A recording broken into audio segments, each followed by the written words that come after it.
अस्सलामु अलैकुम वरहमतुल्लाहि वबरकातुह। मोहतरम भाइयों, बुज़ुर्गों, दोस्तों,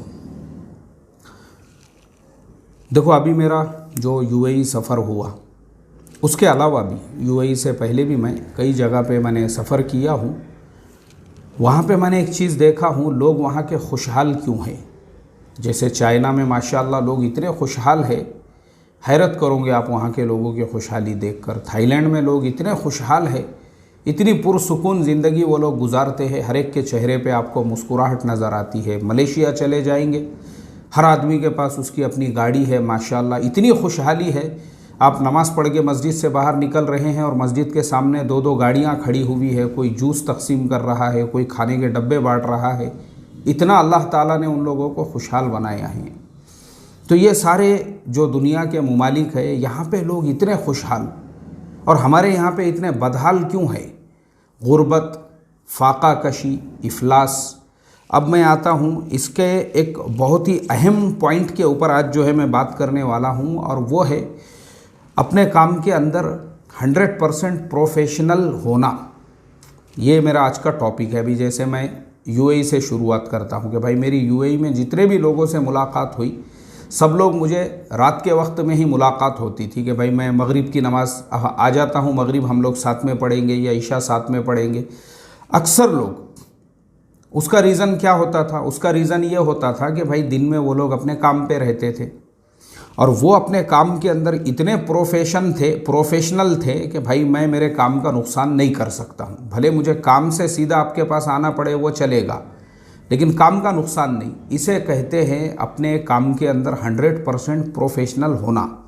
इसी तरह से और जगहों पर भी अगर आप देखोगे, और जगहों पर भी, अभी जैसे मैं आपको एक मिसाल देता हूँ, मुझे जो है वहाँ पे जो जीसीसी का ऑफिस है, गल्फ़ कोऑपरेशन काउंसिल, वहाँ पे भी मुझे जो है जाना था और मैं वहाँ पे पहुँचा।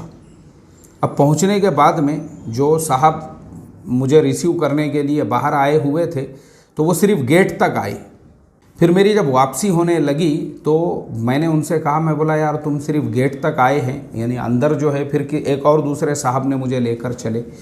तो उन्होंने कहा देखो मेरी जो जॉब है, मेरी जो ड्यूटी है वो यहाँ से सिर्फ गेट तक की है, गेट के अंदर का काम मेरा नहीं है। इसलिए जो गेट के अंदर का काम है वो दूसरे बंदे का था, इसलिए वो दूसरे बंदे ने आपको लेकर गया। ये यहाँ का सिस्टम है, ये निज़ाम है कि जिसका जो काम है उतना ही करने का, जो आपकी ज़िम्मेदारी, आपकी रिस्पॉन्सिबिलिटी, इसको कहते हैं अपने काम के अंदर जो है ना 100% प्रोफेशनल होना। अब और हम आगे बढ़ते हैं। जैसे हमारे हाफिज़ अबू ज़र साहब है, तो हाफिज़ साहब मुझे लेकर चले। मुझे RT-PCR निकालना था वापसी के लिए, तो हम लोग गए जो गवर्नमेंट का वहाँ पे RT-PCR सेंटर था वहाँ पर। वहाँ जाने के बाद हाफिज़ साहब ने उनसे कहा कि भाई हमको रिपोर्ट जो है 24 घंटे के अंदर चाहिए। तो सामने वाले बंदे ने कहा कि देखो यहाँ लिखा हुआ है कि रिपोर्ट आपको 48 घंटे के अंदर मिलेगी, 24 घंटे की हम गारंटी नहीं लेते हैं। सिर्फ इतना ही कहा उसने। हम लोग वापस आ गए। हमने फिर प्राइवेट एक दूसरे हॉस्पिटल के अंदर वो RT-PCR की रिपोर्ट निकाले जो हमको 12 घंटे में मिलने वाली थी। लेकिन वो जो 48 घंटे वाला बंदा था, सिर्फ उसने नहीं कहा और हमने उसको कोई एक्सक्यूज़ नहीं दिया। जैसे अभी अगर इंडिया होता ना, हम यहाँ पे जो है 50 बातें कर सकते थे, उसको बोल सकते थे अरे यार थोड़ा कोशिश करो, देखो कुछ तो भी होता क्या, निकाल के दे दो रिपोर्ट, पहले तुम दूसरे लोगों के लगे हुए हैं ना नंबर, तो कोई मसला नहीं है, अपना नंबर एक आगे ले लो।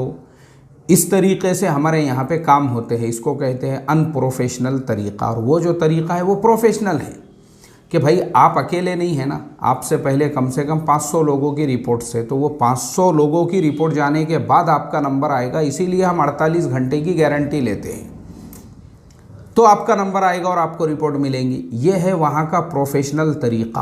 अब ये चीज़ हमारे यहाँ इंडिया में लोगों को नहीं समझती। इसी वजह से, यानी मैं जो बात कर रहा हूँ गुर्बत, फाका कशी और इफलास यहाँ पे क्यों है, उसका एक बहुत बड़ा रीज़न यही है। यहाँ लोगों में अभी मैं आपको देखो प्रोफेशनल नहीं है, उसकी मैं आपको कुछ मिसालें देता हूँ। जैसे मिसाल के तौर पे, कल मैं सफ़र से वापस आ रहा था बस से मैं सफ़र करता हूँ उमूमन, समझो मुझे पुणे से हमारे गांव जाना है या कहीं और जाना है तो उमूमन बस का सफ़र आसान होता है। बस से मैं सफ़र करता हूँ, बॉम्बे जाना है तो उसके लिए ट्रेन का सफ़र आसान हो जाता है, या जो जहाँ पे जैसे सफ़र की सहूलत। लेकिन उमूमन लग्ज़री बसेस जो है वो आजकल स्लीपर बसेस होती है, उसमें आप सोकर आराम से सफ़र कर सकते हो। तो जहाँ पे वो बस का स्टॉप है सुबह 4:30 बजे है, और वो बस के स्टॉप पे जैसे ही हमारी बस पहुँच रही है तो मैं तो अब उतरना है बोल के सामने आके खड़ा हो गया हूँ। तो मैं देख रहा हूँ कि एक साहब जो है वो पूरा अरबी जुब्बा पहनकर सुबह 4:30 बजे सर पे जो है उनके बांधा हुआ है, और अरबी जुब्बे में जो है वो रिक्शा लेके खड़े हुए हैं। वहाँ रिक्शे वाले होते हैं, जैसे ही लोग जो है बस में से उतर रहे हैं वो अपने जुब्बे के साथ में, चलिए आपको कहाँ जाना है, आपको कहाँ जाना है।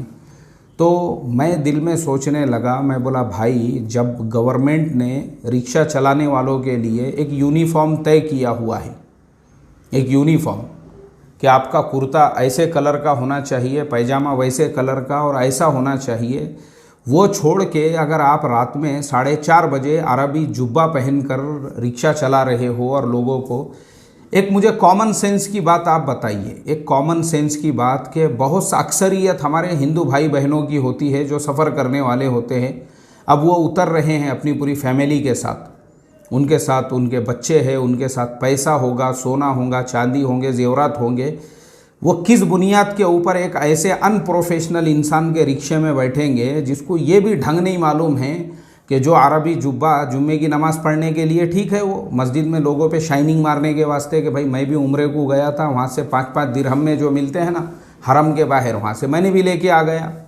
वो जुम्मे के दिन की हद तक ठीक है, अपने महल्ले की मस्जिद में शाइनिंग मारो, अपने महल्ले में कुछ प्रोग्राम है वहाँ जाके तुम बताओ तुम्हारा जुब्बा कैसा है। सुबह 4:30 बजे तुम रिक्शा ड्राइवर हो और तुम जुब्बा पहन के बस के सामने ऐसा रोक रहे हो और लोगों को बोल रहे हो कहाँ जाने का। काहे को बैठेगा कोई तुम्हारे रिक्शे के अंदर, क्योंकि तुम एक अनप्रोफेशनल इंसान हो। मुझे आप बताओ, मैं आपको कॉमन सेंस की बात बता रहा हूँ। तो कैसा है, आपको प्रोफेशनल होना ज़रूरी है जब तक आप नहीं होंगे। और अगर ये बोलेगा रोज़ी का मालिक अल्लाह है, भाई रोज़ी का मालिक अल्लाह है, रोज़ी का मालिक तो अल्लाह है, रोज़ी तो अल्लाह ताला ही देंगे। हम भी मुसलमान हैं ना भाई, हमारा भी यकीन ईमान अल्लाह की ज़ात पे ही है। अल्लाह ही रोज़ी दे रहे हैं, अल्लाह ही रोज़ी देंगे और अल्लाह ही रोज़ी देते थे, इसमें कोई शक नहीं है। ख़ुद कुरान में फरमाया वफ़िस समाई रिज़्क़ुकुम वमा तुआदुन, जिस रोज़ी का वादा हमने किया है वो आसमानों में है, ज़मीनों में नहीं है। रोज़ी अल्लाह देते हैं, लेकिन उस रोज़ी के लिए अल्लाह ने भी एक निज़ाम बनाया हुआ है। ये भी अल्लाह का ही हुक्म है। जिस मुल्क में रहते हो उस मुल्क के कायदे, उस मुल्क के कानून, उस मुल्क के निज़ाम को तुम संभाल के लेकर चलो, उस पर अमल करो। अब मुल्क का निज़ाम ये है, जो तुम्हारी जो रिक्शा चलाने की जो समझो या जो आरटीओ है, उन लोगों का एक कानून है कि रिक्शा चलाने वाले ने अपना प्रॉपर लिबास पहनकर उसका बैच यहाँ पे लटका हुआ होना चाहिए। वो सब नहीं है और आप जो है एक अनप्रोफेशनल इंसान की तरह से खड़े होकर ये कहोगे कि रोज़ी का मालिक अल्लाह है, तो ये सिर्फ आपकी जिहालत है, बस इसके अलावा कुछ नहीं है। क्योंकि एक जाहिल और एक अनपढ़ इंसान वही इस तरीक़े से जो है ना भाई, प्रोफेशन ही नहीं है आपके अंदर, और आप जो है उसको इस तरीक़े से मज़हब पे लाकर और उसको जो है दीन पे लाकर और उसको इसके ऊपर लाके अगर कोई ये कहता है, मैं कहता हूँ यही वो बुनियादी चीज़ें हैं। क्योंकि आजकल लोग रिक्शे में बैठने से पहले भी ये देखते हैं ना रिक्शे वाला प्रोफेशनल है या नहीं है। अब मैं आपको मेरी ख़ुद की बात बताता हूँ, मैं ख़ुद देखता हूँ, मेरी ख़ुद की आदत है, मैं सिर्फ ओला के ऊपर रिक्शा बुक करता हूँ बस। क्यों? मेरे पास में उसका पूरा रिकॉर्ड रहता है, वो रिक्शे वाले का फ़ोन नंबर, रिक्शे वाले का रिक्शा नंबर, रिक्शा जो है कहाँ से कहाँ। क्योंकि मैं क्यों रिस्क लूँ?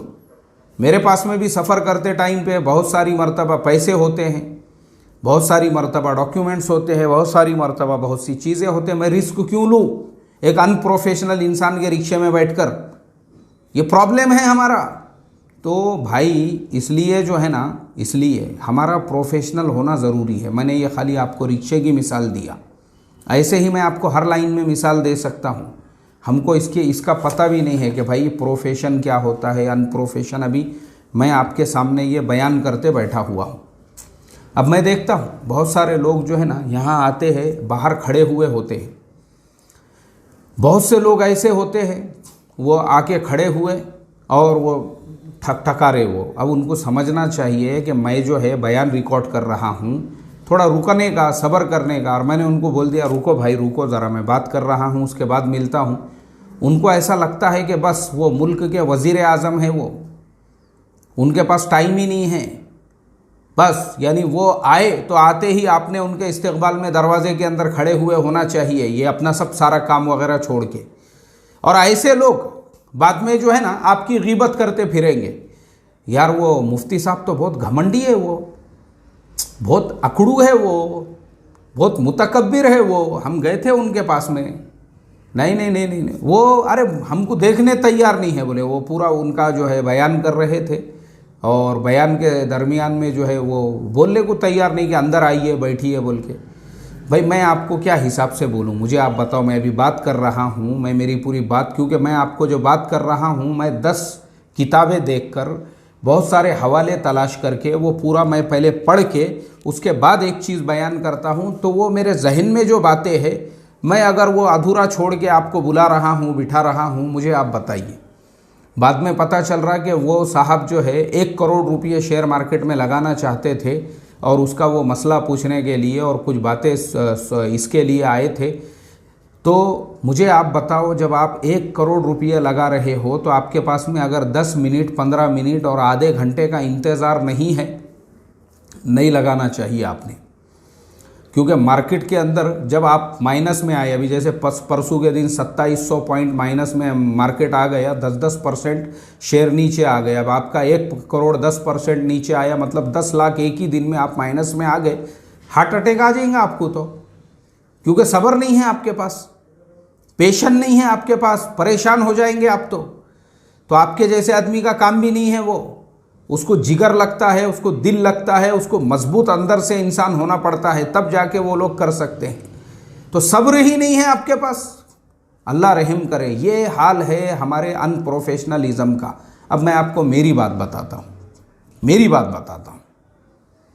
मैं खुद और लोगों के पास में जाता हूँ, साहब बिजी है, कोई बात नहीं है, हम बैठते हैं इंतज़ार में, बैठो आधा घंटा 1 घंटा।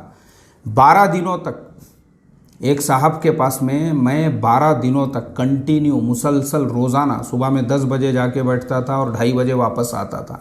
12 दिनों तक। कितने दिनों तक? 12 दिनों तक मैं गया उसके पास।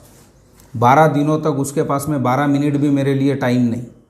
12 दिनों तक उन साहब ने जो है आखिरी में वो यही बोलते थे, अरे यार मैंने तुमको टाइम दिया था, मेरी आज एक मीटिंग आ गई, आज वो फलाने फॉरेन वाले आ गए, आज वो कंपनी वाले आ गए, आज ये आ गए, वो आ गए बोल के मैं वापस आ जाता था।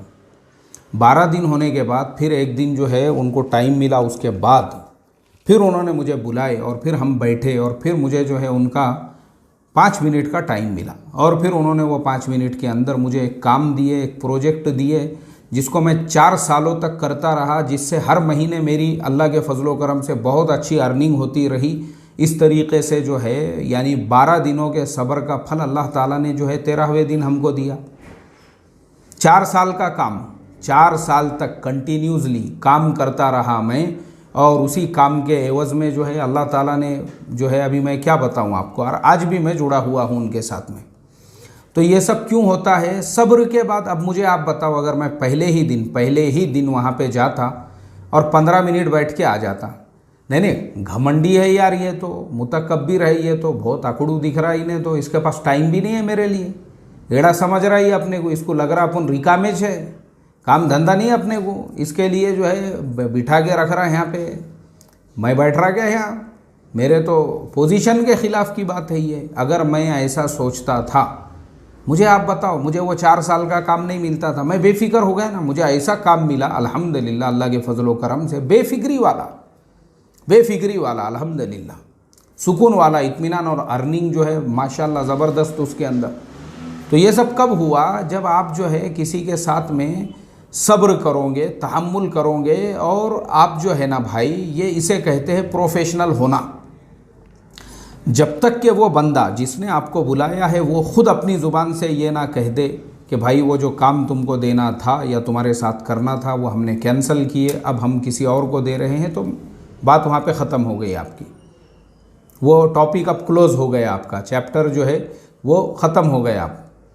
लेकिन वो खुद आपको रोज़ बोल रहा है अरे यार आज नहीं हो सका, मैं कल मिलता कल मिलता कल मिलता बोल के।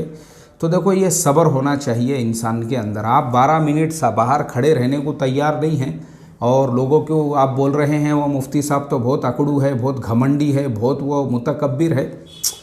आपको अपना मेंटल इलाज कराने की ज़रूरत है, इसके अलावा कुछ नहीं है। देखो एक बात याद रखो, क्योंकि हम बैठे हुए तुम्हारे सामने। अब मैं आपको कल की मिसाल देता हूँ। देखो मेरा ये जो चश्मा आप देख रहे हैं, तो जो दूसरा चश्मा है मेरा जो मैं पहन के इससे पहले कि मैंने सबक दिया हुआ हूँ, एक्चुअल में वो चश्मा मेरा रह गया बस के अंदर। अभी मैं परसों के दिन ही सफ़र से आया, वो चश्मा मेरा रह गया बस में। इत्तेफाक ऐसा है, मैंने जैसे आपको बताया, मैं जैसे रिक्शा ओला पे बुक करता हूँ वैसे बस भी मैं जो है 2 मेरी वेबसाइट्स है बस का टिकट बुक करने की, उन्हीं पे करता हूँ। उसमें सारे डिटेल्स होते हैं। अब उसके अंदर जो है वो बस के ड्राइवर का नंबर था। तो कल मैंने उसको जब मैंने आया सब चेक किया कि मैं बोला भाई चश्मा कहाँ रह गया मेरा। तो मैंने जब चेक किया तो वो चश्मा, फिर मुझे याद आया कि भाई चश्मा जो है मैंने बस में ऐसा लटका दिया था जहाँ पे मेरी सीट थी विंडो के बाजू में। तो मैंने ड्राइवर को फ़ोन किया 1 मरतबा 2 मरतबा 10 मरतबा, उसने फ़ोन ही नहीं रिसीव किया। और ये बात है दोपहर में जो है तकरीबन 12 बजे के बाद की। तब मुझे क्लिक हुआ और मेरे जहन में ये बात आई। मैं बोला भाई वो बेचारा ड्राइवर रात भर बस चला के आया हुआ है, वो भी इंसान है। अब वो आराम कर रहा होगा, गलत टाइम पे मैं फ़ोन कर रहा हूँ उसको, उसका फ़ोन साइलेंट होगा। और वैसा ही हुआ। देखो क्या होता है ना, किसी भी चीज़ को आप अगर पॉजिटिव एंगल से लेते हैं तो मसला आराम से हल होता है। अगर मैं वही चीज़ को ये सोचता यार ड्राइवर फ़ोन नहीं उठा रहा, मेरा ड्राइवर क्यों नहीं उठा रहा होगा, तो मैं टेंशन में आ जाता था। लेकिन मेरी आदत नहीं है वो। मैं अल्हम्दुलिल्लाह अल्लाह का करोड़ों दर्जे करम है, फ़ज़ल है, एहसान है। कौन सी चीज़ को कैसे हैंडल करना उसका अल्लाह ने फ़हम दिया हुआ है। मैंने छोड़ दिया, मैं समझ गया, मैं बोला ये भी आराम कर रहा होगा। और बिल्कुल वैसा ही हुआ।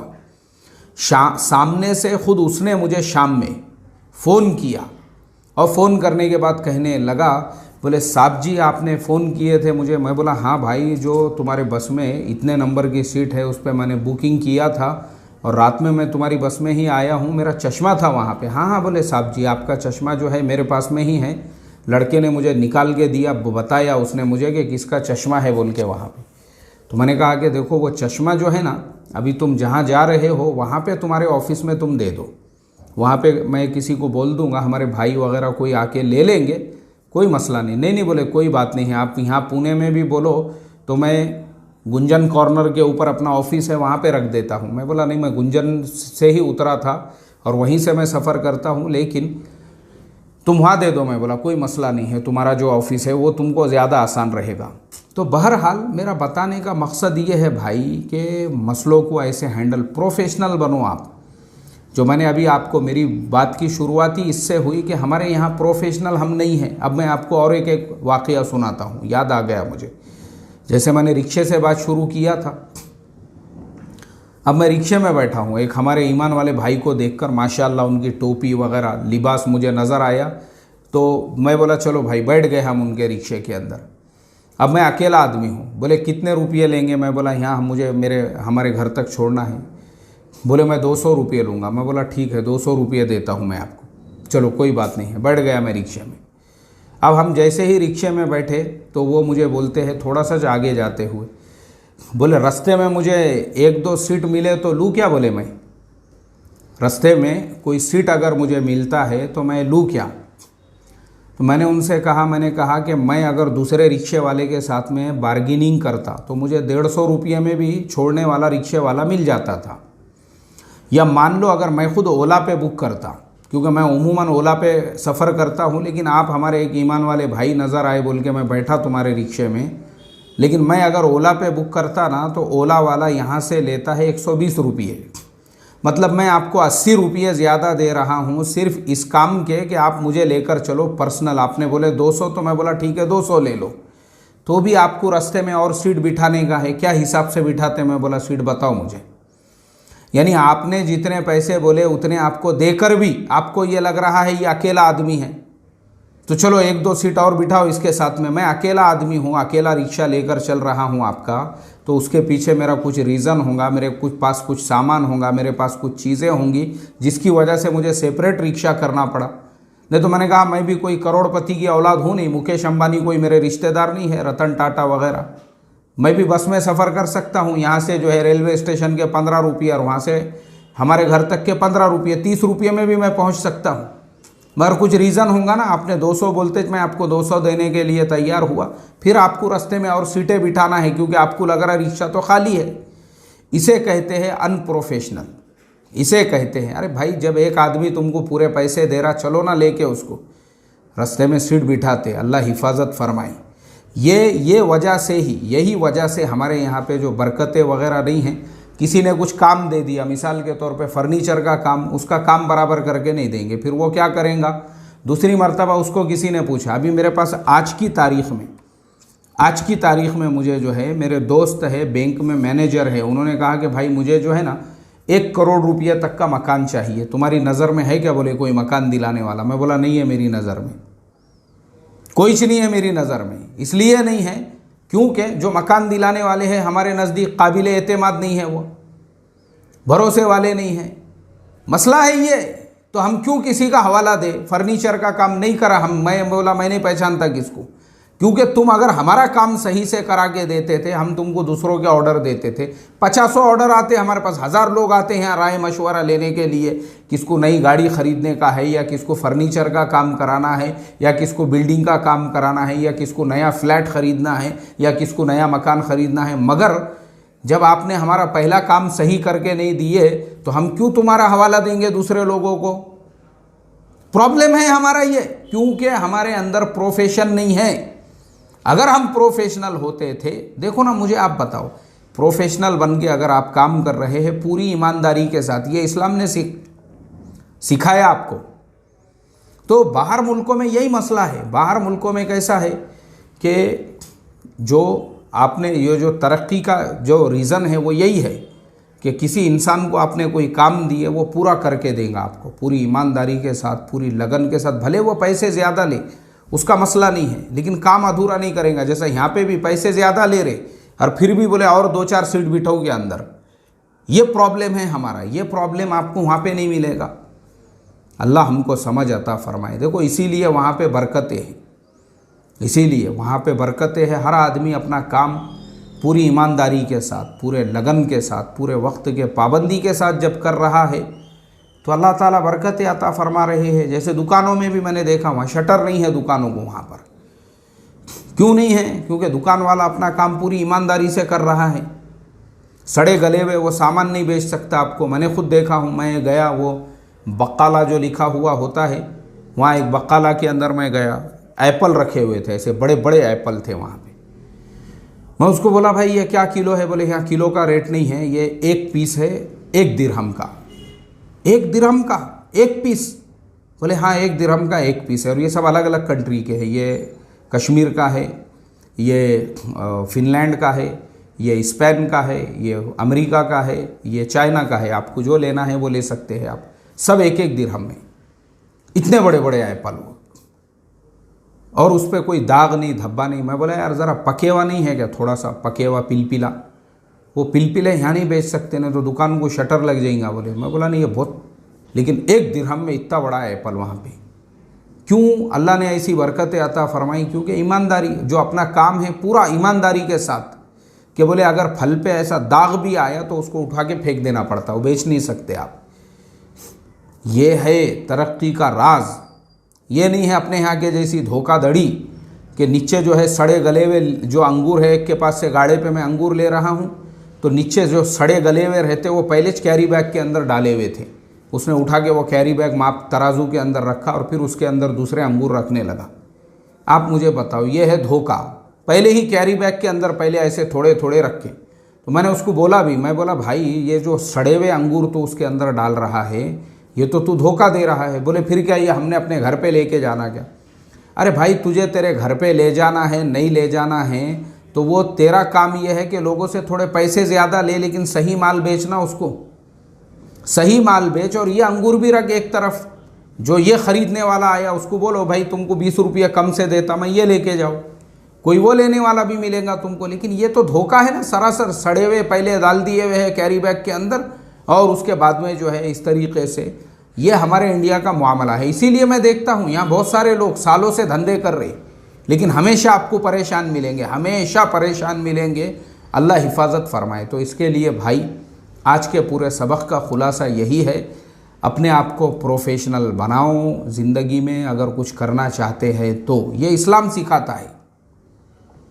रिक्शा चलाते हैं, प्रॉपर उसका ड्रेस पहनो, प्रॉपर उसका बैच लगाओ, प्रॉपर रहो, प्रॉपर एक ड्राइवर जैसा रहता है। और रिक्शे को भी अपना साफ़ सुथरा रखो।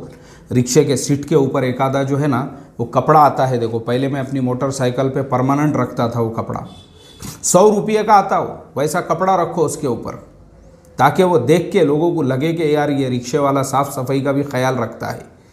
इस तरीके से, और अपने पूरे डॉक्यूमेंट्स, अपना बैच वगैरह लगा हुआ है तो बैठने वाले को भी लगता है ये एक प्रोफेशनल इंसान है। नहीं तो जुब्बा पूरा अपना जो है रुमाल बांधा हुआ है और आप गाड़ी को रोक रहे हैं तो पहला इंटेंशन यही पड़ता है ये एक अनप्रोफेशनल इंसान है, इसको मालूम ही नहीं है जुब्बा कहाँ पहनते और ड्राइवर के कपड़े कहाँ पहनते हैं। तो अल्लाह हिफाजत फरमाए। ऐसे ही जैसे मैंने अभी और औकात के, टाइमिंग के, ये सारी चीज़ों के बारे में बताया, आप प्रोफेशनल बन के काम करो, ज़िंदगी में कभी भी आपको प्रॉब्लम नहीं आएंगे। वैसे ही मैंने जैसे मेरा हाल बताया, मेरे पास में जो लोग आते हैं उनको लगता है नहीं यार हमको बात करने तैयार नहीं, हालांकि हम एक काम में लगे हुए। और मैं आपको बता दूं, मैं वो इंसान हूं जो एक टाइम पे 3-3 काम करता हूं।